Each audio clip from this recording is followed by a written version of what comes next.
नमस्कार, आप लाइव बिहार देख रहे हैं। मैं हूं राजमोहन तिवारी।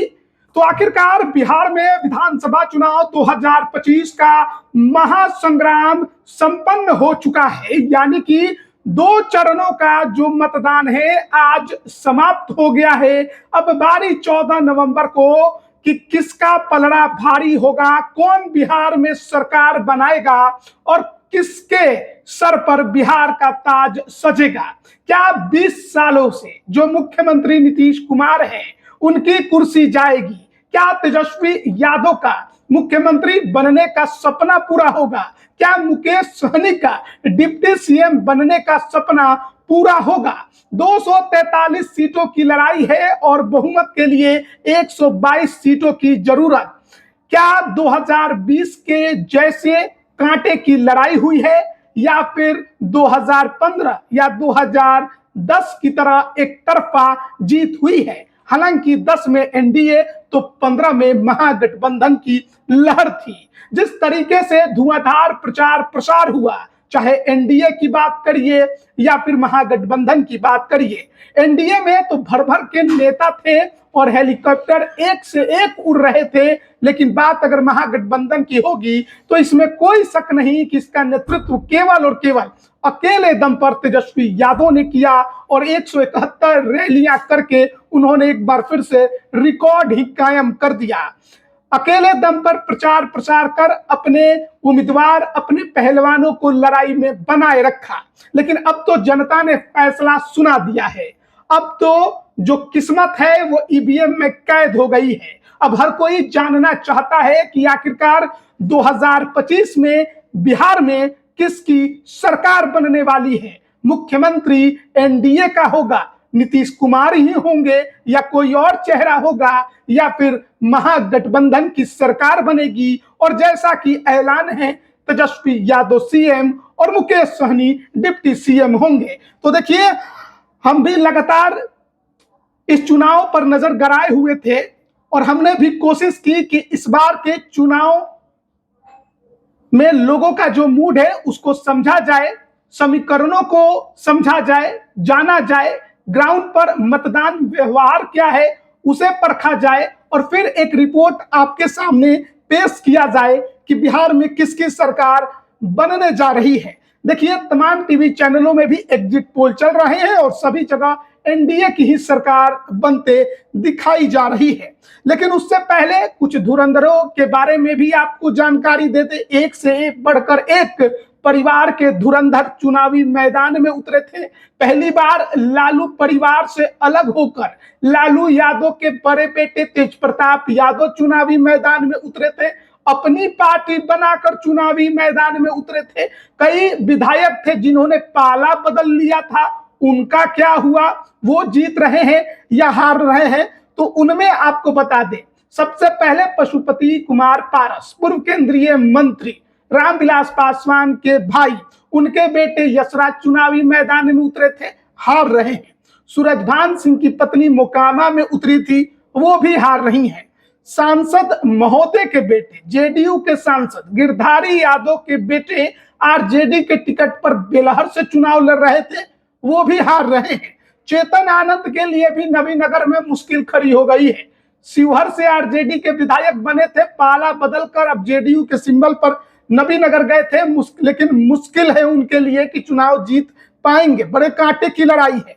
पूर्व उप मुख्यमंत्री बिहार के तारकिशोर प्रसाद कटिहार में चुनाव हार सकते हैं। और वहीं अगर तेज प्रताप यादव की बात करें महुआ में, तो वो अकेले दम पर चुनाव लड़े थे और एनडीए के उम्मीदवार के साथ कांटे की फाइट दे रहे हैं। यहां आरजेडी कैंडिडेट तीसरे नंबर पर खिसकते नजर आ रहे हैं और चौंकिएगा मत अगर तेज प्रताप यादव महुआ से चुनाव भी जीत जाए तो। अगर बात करेंगे तेजस्वी यादव की, तो तेजस्वी यादव राघोपुर में चुनाव जीत रहे हैं, इसमें किसी प्रकार की कोई शक अब तक दिखाई नहीं दे रही है जो ग्राउंड से रिपोर्ट मिल रही है। अब बात करेंगे हम कुछ ऐसे लोगों के बारे में भी जिनको लेकर सबसे ज्यादा चर्चा बिहार की सियासत में छिड़ी थी। उसमें मोकामा विधानसभा में छोटे सरकार अनंत सिंह को लेकर ऐसे में खबर रिपोर्ट हमारे रिपोर्टर फील्ड पर गए, घूमे और यहां पर अनंत सिंह का पलड़ा भारी है। बगल की सीट बाढ़ में बीजेपी का पलड़ा भारी है। राघोपुर में तेजस्वी यादव, महुआ में तेज प्रताप बनाम संजय सिंह हो रहा है, लेकिन यहां पर कोई भी जीत सकता है। लालगंज में शिवानी शुक्ला चुनाव जीत रही हैं। परिहार में निर्दलीय रितु जायसवाल और बीजेपी की जो वर्तमान विधायक है उनमें कांटे की लड़ाई है और बताया जा रहा है कि रितु जायसवाल यहां ट्रेंड कर रही हैं। वहीं परिहार के बाद गोपालपुर की बात करें, जहां से जेडीयू के बरबोले विधायक होते थे गोपाल मंडल, लेकिन निर्दलीय चुनावी मैदान में उतरे, टिकट कटा तो, और खबर यह है कि वो चुनाव हार रहे हैं। यहां जेडीयू उम्मीदवार ट्रेंड कर रहे हैं। बरबीघा में भी त्रिकोणीय लड़ाई है, कोई जीत सकता है, कोई हार सकता है। त्रिकोणीय लड़ाई में निर्दलीय, जेडीयू और कांग्रेस के बीच भीषण घमासान मचा हुआ है।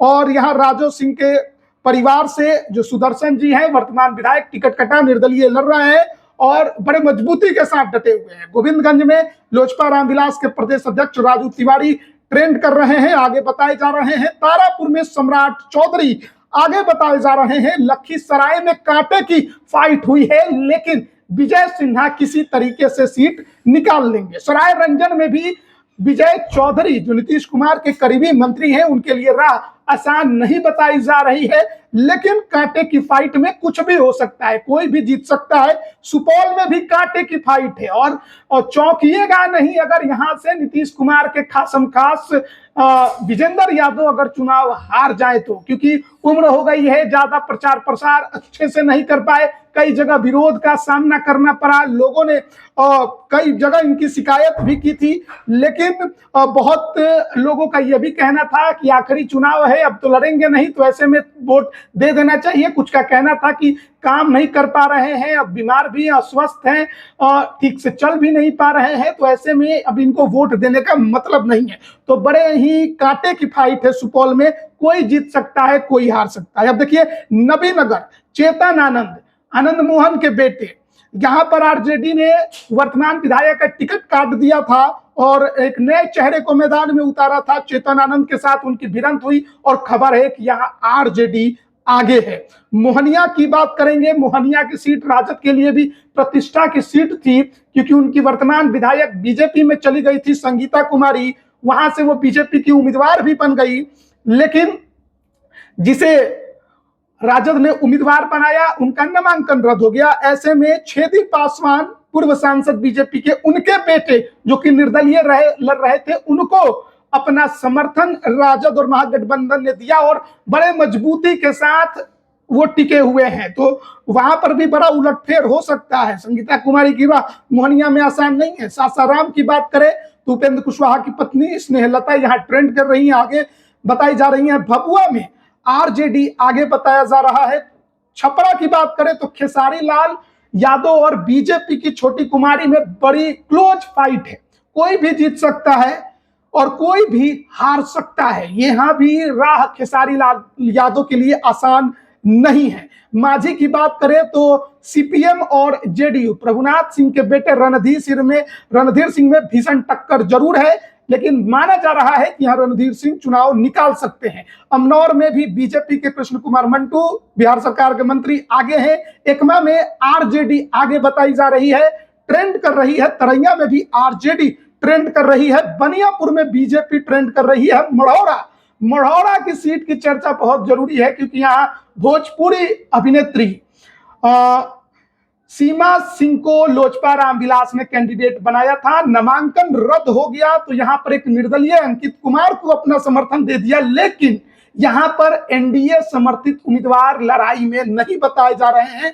यहां राजद और जनसुराज में लड़ाई बताई जा रही है और राजद के जितेंद्र राय आगे भी बताए जा रहे हैं। गौरा बोराम की चर्चा क्यों ना की जाए, मुकेश सहनी की प्रतिष्ठा की सीट थी, अपने भाई को चुनावी मैदान में उतारा था, लेकिन अंत में जब राजद के बागी अली अफजल खान ने नामांकन वापस नहीं लिया, तो ऐसे परिस्थिति में उनको समर्थन अपना दे दिया, अपने भाई को पीछे कर लिया। लेकिन इसके बावजूद बीजेपी के जो उम्मीदवार हैं वो आगे चल रहे हैं। चैनपुर में जनता दल यूनाइटेड के जमा खान आगे हैं। यहां आरजेडी और वीआईपी के बीच फ्रेंडली फाइट हो गई, वोटों का बिखराव हुआ।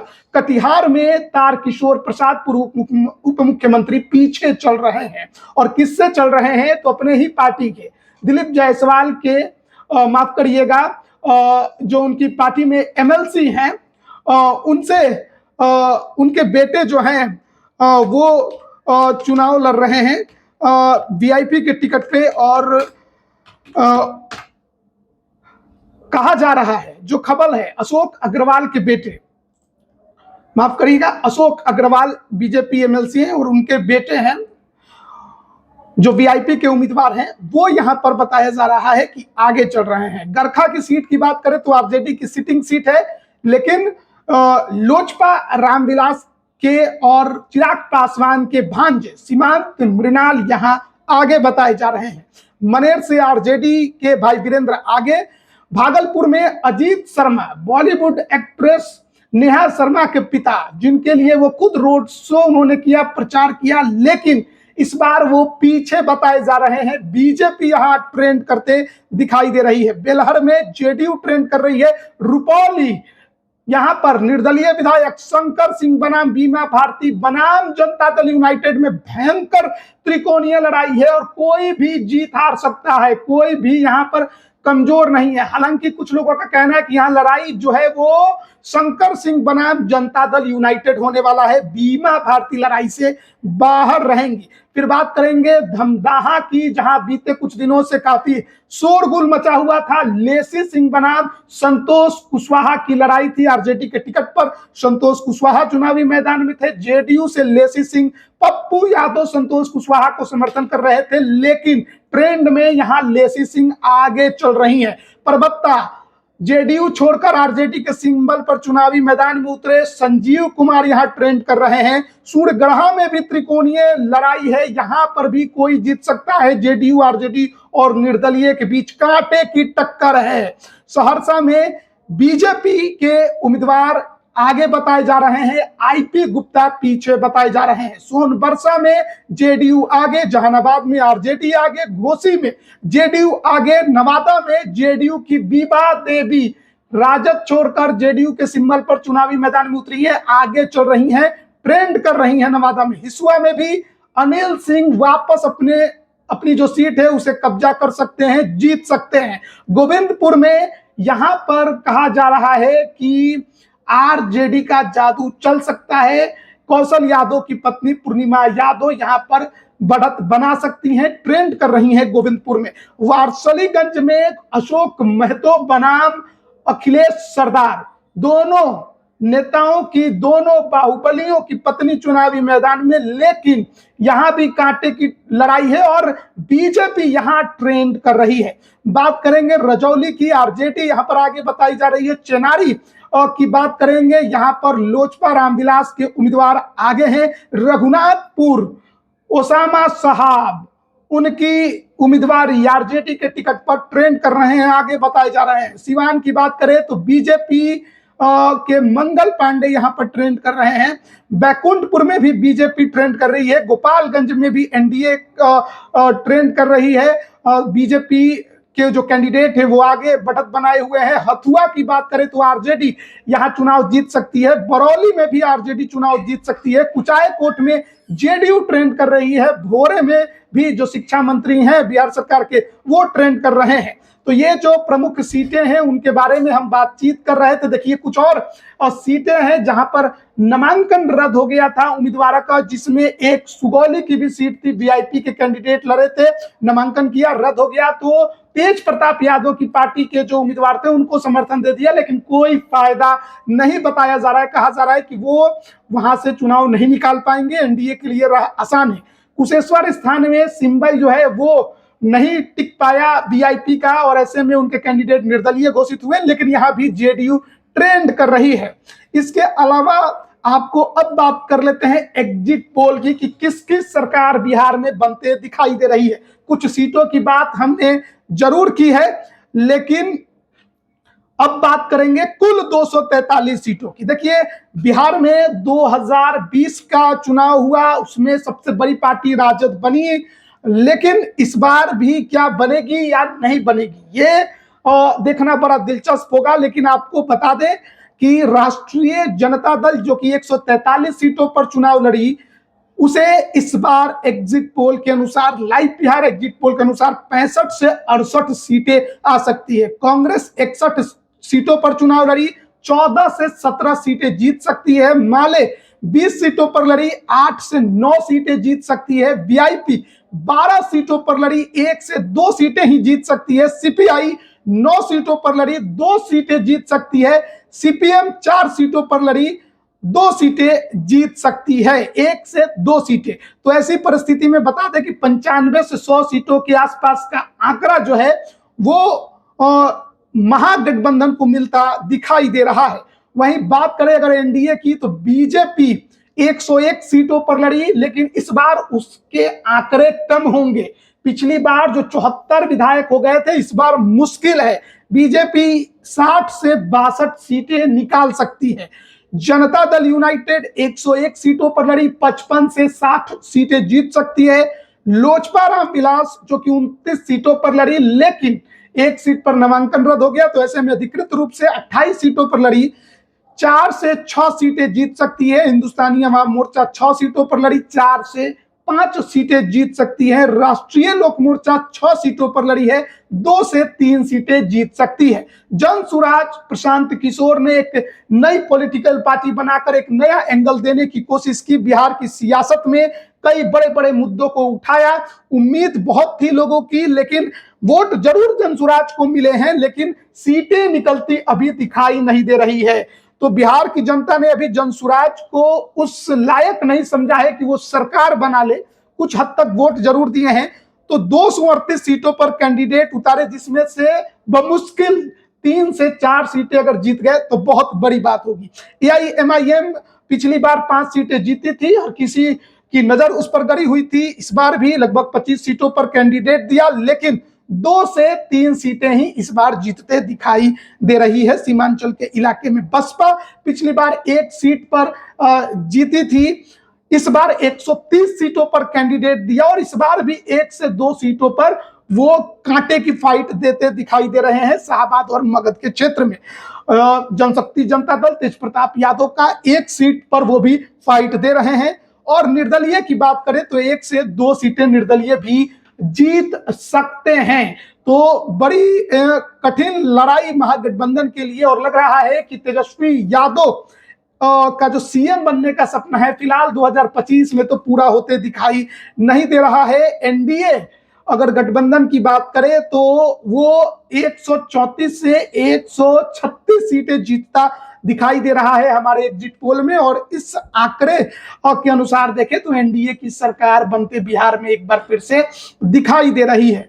तेजस्वी यादव एक बार फिर पिछड़ रहे हैं। हालांकि बम्पर वोटिंग जरूर बिहार में हुई है और इस बम्पर वोटिंग ने कई लोगों के कान खड़े कर दिए हैं। और ऐसे में देखना बड़ा दिलचस्प होगा कि जब ये चुनाव परिणाम ईवीएम का जब डब्बा खुलता है तो किस रूप में निकलकर सामने आता है, उस समय विश्लेषण करना ज्यादा आसान होगा।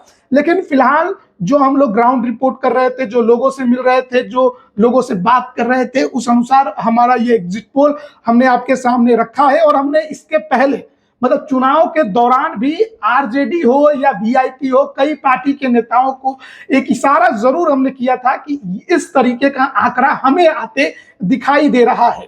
और इस पर हम उन तमाम नेताओं से बात करेंगे और आपको सुनाएंगे भी कि देखिए हमने एग्जिट पोल या दूसरे चरण के मतदान जिस दिन होना था उससे ठीक 1 या 2 दिन पहले उन नेताओं को इशारा किया था कि ग्राउंड रिपोर्ट हमें इस प्रकार से मिल रहा है। हालांकि वो इस पर भरोसा नहीं कर रहे थे, लेकिन देखिए हमारे एग्जिट पोल के जो आंकड़े हैं वो इसी प्रकार हैं। दूसरे के भी एग्जिट पोल में एनडीए की सरकार है, हालांकि वो लोग कुछ जो है वो 180-190 सीटें भी दिखा रहे हैं। हमें नहीं लगता कि उतनी सीटें आ पाएंगी एनडीए की, लेकिन फिलहाल के जो आंकड़े हैं उसके अनुसार बिहार में एक बार फिर से एनडीए सरकार बनने जा रही है। अब मुख्यमंत्री नीतीश कुमार बनने चाहिए, जिस तरीके की चर्चा है एनडीए के अंदर अब लगातार नेता लोग बोल रहे हैं। लेकिन बिहार है, कभी भी कुछ भी हो सकता है। नीतीश कुमार है, कभी भी कुछ भी कर सकते हैं। और सबसे बड़ी बात है कि अभी चुनाव परिणाम के लेकर ईवीएम का डब्बा नहीं खुला है। ये आकलन है कुछ लोगों से बात करके, लेकिन असल रिजल्ट जो है वो ईवीएम का डब्बा खुलने के बाद ही मिलेगा। देखिए, अगर ट्रेंड के हिसाब से बात करें, हम आपको बताएं तो देखिए, जब वोटिंग प्रतिशत बहुत अधिक उछाल मारता है तो बदलाव होने चाहिए, बदलाव होने चाहिए, यही आंकड़े भी कहते हैं। आप 2009 के लोकसभा चुनाव को ले लीजिए, 58% मतदान था और 2014 में लगभग 66% मतदान था, लगभग 8% मतदान बढ़ा था। और वहां पर बीजेपी ने अकेले दम पर बहुमत हासिल कर ली थी। तो लंबे उछाल के साथ जब भी मतदान प्रतिशत बढ़ता है तो बदलाव की ही बयार होनी चाहिए। हालांकि ग्राउंड रिपोर्ट के फील्ड में हमें जो मिला उसमें आंकड़े कुछ और थे।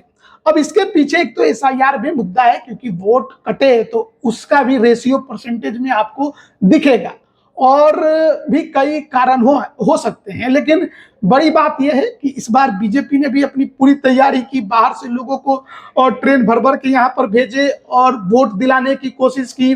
दूसरे लोगों ने भी कुछ ऐसे थे जिन्होंने कोशिश की। तो तमाम नेताओं की तरफ से, पार्टियों की तरफ से कोशिश की गई, उम्मीदवारों की तरफ से भी कोशिश की गई। लेकिन जिस तरीके से महागठबंधन के अंदर सीटों का बंटवारा हुआ, टिकटों का बंटवारा हुआ, उम्मीदवारों का चयन हुआ, उसमें भारी गड़बड़ी शुरू से ही लगातार देखने को मिल रही थी। और आप 11 सीटों पर आपस में फ्रेंडली फाइट कर लेंगे तो कैसे चुनाव जीत पाइएगा, बताइए। 11 सीटों पर महागठबंधन के नेताओं ने आपस में फ्रेंडली फाइट कर लिया। वैशाली में कांग्रेस और राजद लड़ गए, राजापाकर में कांग्रेस और सीपीआई लड़ गए, बछवाड़ा में कांग्रेस और सीपीआई लड़ गए, बिहार शरीफ में कांग्रेस और सीपीआई लड़ गए, बेलदौर में कांग्रेस और आईपी गुप्ता की पार्टी लड़ गई, नरकटियागंज में कांग्रेस और राजद लड़ गए, इसके अलावा कहलगांव में कांग्रेस और राजद लड़ गए, चैनपुर में वीआईपी और राजद लड़ गए, करगहर में कांग्रेस और सीपीआई लड़ गई, सिकंदरा में राजद और कांग्रेस लड़ गए, सुल्तानगंज में राजद और कांग्रेस लड़ गए। तो 11 सीटों पर तो आपने फ्रेंडली फाइट करके वोटों का बिखराव कर दिया। इतना आसान कहां है, जब क्लोज लड़ाई हो और ऐसे में एक एक वोट का मायने होता है तो मुश्किल तो होगी। तो ये तो फिलहाल जो तमाम 2 चरणों का चुनाव था उसको लेकर जो अब तक के हमारे पास आंकड़े थे वो हमने आप तक पहुंचाए। देखिए, सभी सीटों के बारे में अभी हमने आपको नहीं बताया है। जो कुछ महत्वपूर्ण सीटें थी जिसमें दिख रहा था कौन ट्रेंड कर रहा है कौन नहीं कर रहा है, उसके बारे में बताया है। आगे भी अपडेट देते रहेंगे, बने रहिएगा हमारे साथ। आप सभी का बहुत बहुत धन्यवाद।